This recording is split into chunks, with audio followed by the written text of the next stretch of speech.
Pemirsa, seorang pria menganiaya ibu kandungnya karena permintaan tak dituruti di Bekasi, Jawa Barat.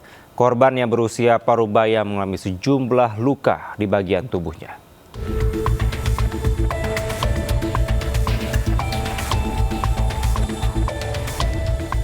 Rekaman CCTV ini milik warga memperlihatkan aksi penganiayaan seorang anak terhadap ibu kandungnya terjadi di perumahan Bekasi Jaya Indah, Irigasi, Bekasi Timur, Kota Bekasi.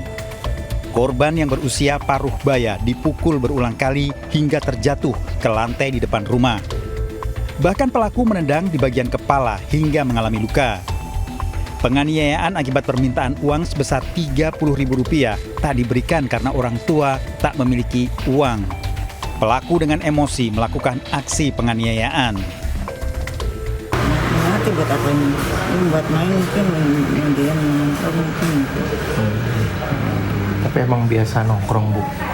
Iya, paling sama temen-temennya. Dan selalu minta uang, sama nggak, Bu, nilainya? Atau beda? Beda-beda sih. Beda-beda. Itu anak ibu yang keberapa, Bu? Cuma satu-satunya. Oh, itu anak ibu satu-satunya. Sekarang bapaknya udah nggak ada. Usianya berapa, Bu? 2002, 23 tahun berarti ya. 23 tahun. Ternyata pelaku sudah berulang kali melakukan penganiayaan. Korban mengalami luka lebam di sekujur tubuhnya. Keluarga melaporkan kasusnya pada polisi. Dari Bekasi, Jawa Barat, Rahmat Hidayat, iNews melaporkan. Pemirsa, seorang wanita parubaya dari kota Lok Sumawe, Aceh ditangkap polisi karena menjual gadis asal Aceh Besar di Malaysia. Pelaku diamankan polisi di Bandara Internasional Sultan Syarif Kasim, Pekanbaru Riau.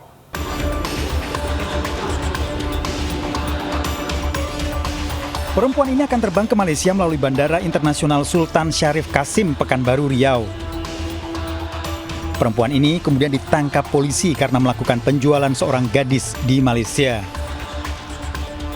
Korban merupakan seorang gadis Aceh Besar yang sebelumnya sempat dikabarkan hilang dan ternyata menjadi PSK di negeri Malaysia. Penangkapan pelaku setelah polisi melakukan penyelidikan dan bekerja sama dengan pihak Bea Cukai dan Imigrasi. Setelah diamankan, pelaku langsung diboyong ke Polresta Banda Aceh untuk pengembangan lebih lanjut. Atas nama inisial PU, tersangka kita amankan di Pekanbaru berkat kerjasama dari tim Bea Cukai dan dari Imigrasi yang menginformasikan kepada kami. Kemudian pelaku diduga akan terbang kembali ke Malaysia. Tersangka terancam hukuman 15 tahun penjara tentang pemberantasan tindak pidana perdagangan orang. Dari Banda Aceh, Syukri Syarifuddin, iNews melaporkan. Pemirsa, seorang pria tewas bersimbah darah setelah dipukul diduga orang dengan gangguan jiwa di Pekanbaru Riau. Pelaku diamuk warga setelah melakukan pembunuhan.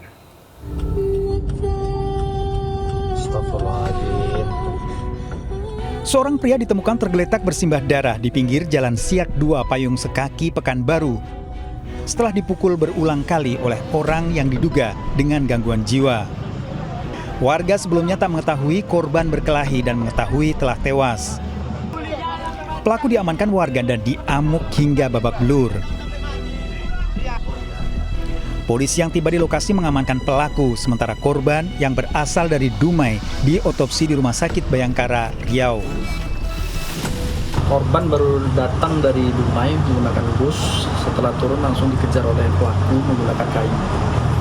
Kalau untuk pelaku, untuk sementara belum bisa kita pastikan ODGJ atau gimana. Untuk sementara kita masih beranggapan mungkin setelah hasil dari asesmen, untuk kita ajukan asesmen dulu di Rumah Sakit Jiwa. Pelaku masih menjalani pemeriksaan di kantor polisi dan motif pembunuhan yang dilakukan. Dari Pekanbaru Riau, Indra Yusrizal, iNews melaporkan. Pemirsa, nekat menjamret ponsel milik seorang polisi wanita di Ben Hill, Tanah Abang, Jakarta Pusat. Pasangan pria wanita ditangkap polisi. Kedua pelaku telah 4 kali melakukan penjamretan.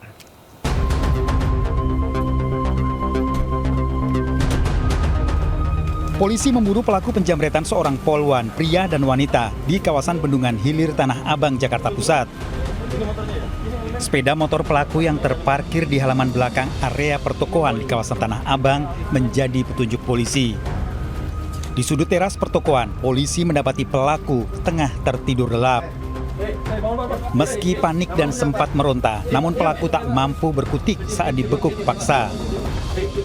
Dari dalam tas pelaku didapati 2 buah ponsel yang diduga hasil kejahatan. Polisi kemudian mengamankan kekasihnya di kawasan Senen, Jakarta Pusat. Keduanya merupakan pasangan kekasih. Kedua pelaku mengakui perbuatannya telah melakukan jambret handphone milik korban. Hasil keterangan pelaku telah melakukan 4 kali pencurian dengan modus jambret di wilayah hukum Polres Jakarta Pusat. Korban yang bertugas di Polda Metro Jaya menjadi korban penjambretan di Bendungan Hilir. Tersangka wanita mengaku nekat mengikuti jejak sang pacar menjambret lantaran tidak ingin terpisah walau sesaat. Karena saya nggak mau ketinggalan dari dia, Pak. Oh, cinta mati. Ini cinta pertama apa cinta keberapa? Nggak tahu, udah sering berarti. Para tersangka terancam hukuman 7 tahun penjara. Dari Jakarta, Rani Sanjaya, iNews melaporkan. Pemirsa, kerap meresahkan sopir angkot dan pedagang di kawasan Pasaraya Kota Padang. 4 komplotan preman diringkus tim Kelewang Satreskrim Polresta Padang. Salah satu pelaku gunakan senjata tajam untuk menakuti korbannya.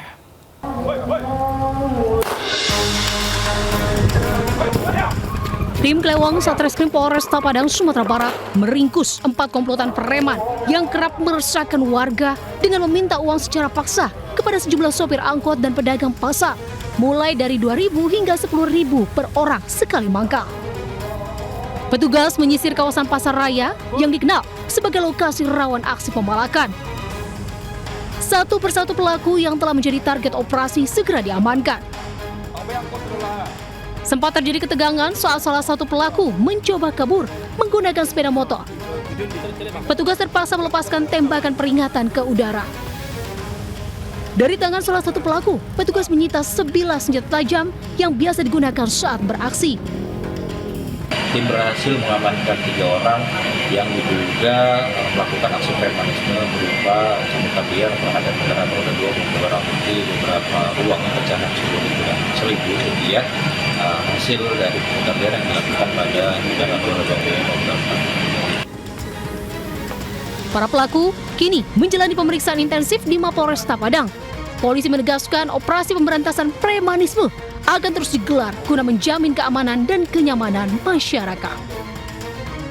Dari Padang, Sumatera Barat, Budi Sunanda melaporkan.